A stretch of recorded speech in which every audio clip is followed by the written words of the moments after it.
he was conducting a camp in Mахабалешвар, I remember Mахабалешвар, and a dog used to come every day.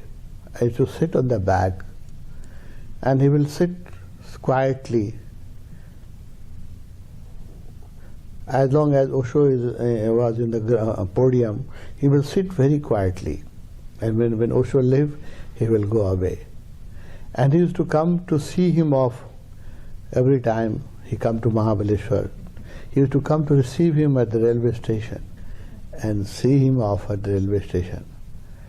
So Osho has talked about that dog, that is a very evolved animal, and it's in past life it was a yogi and did some mistake, by that he has to fall into the animal kingdom, but still he has a taste and he has eyes to discriminate enlightened being.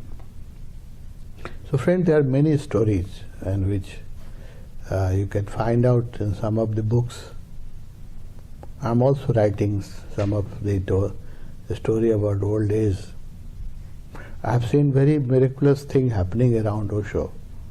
When Osho moved to Pune in 1974, there were not many birds in Pune. But after 6 months, the birds started coming from all over India. And the whole Koregaon Park became a bird sanctuary. Thousands of birds came from all over India. It was surprising. The birds which is not found in that part of the India, they also come from Himalaya and other region. And there were thousands of birds. You can listen in his old lectures, Pune lectures. You will notice that birds chirping, singing, thousands of birds. So directly or indirectly, an enlightened being becomes an invitation for all, not only for human being, but for even for tree and plants and animals. In 1974, when Osho moved to Pune Ashram,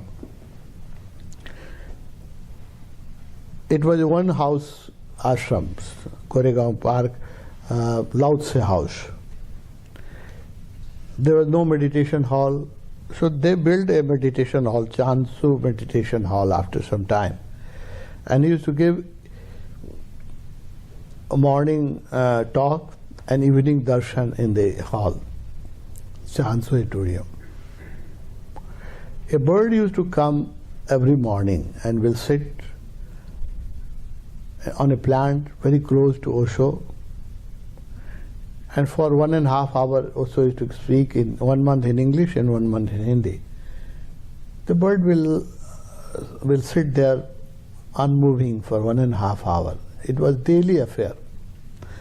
And in the evening, when he used to give the sannyas, again the bird will come exactly at 7 and sit down and watch him. So indirectly the bird was in love with Osho. It was mysterious love. And we all used to notice that bird will come, and we all will know that it has a particular spot where it will come and sit down. One day it was raining very heavy, and there was storm and high wind in the evening.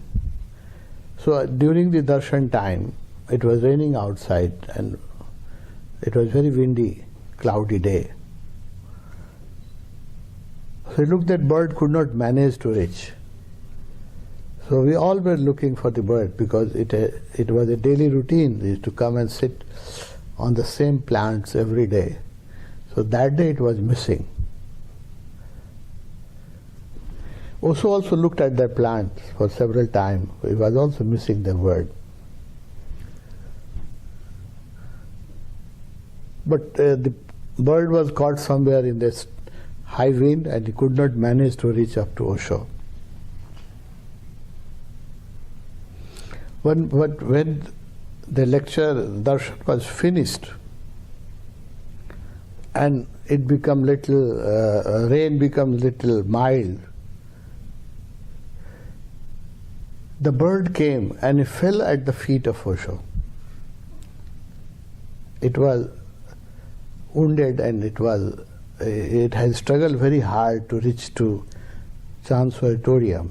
It struggled very hard against the wind and rain, so it has become wounded, and it fell down at the Osho feet and died there.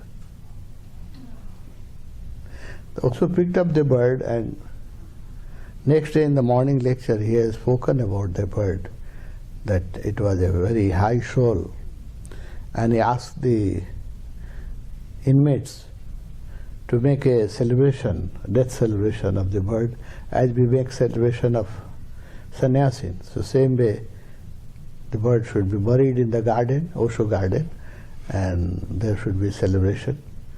So we sang and danced, and the bird was buried in the Osho garden. So Osho talked about that bird, that she could feel the love of enlightened being, and she was pulled every morning and evening. And that evening also she struggled very hard to reach there on time at 7 o'clock, but she could not. So out of that struggle she became wounded and she fell death. But she chose to die, but she was not ready not to come. So that shows how deep connection was there and how much she was in love with Osho. So friends, there are many stories of other animals who have behaved very intelligently with Osho. If you have read Raman Maharshi, there was a cow in Raman Maharshi ashram. The name was Lakshmi.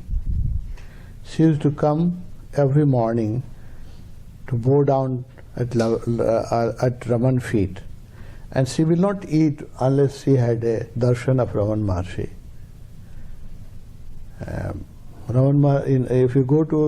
If you have a chance to go to that part of India, you must visit Trivandrum, where there is a Raman ashram, Arunachal. Raman, after the death of the cow, Raman declared that she became enlightened from the animal kingdom directly because of her surrender and love.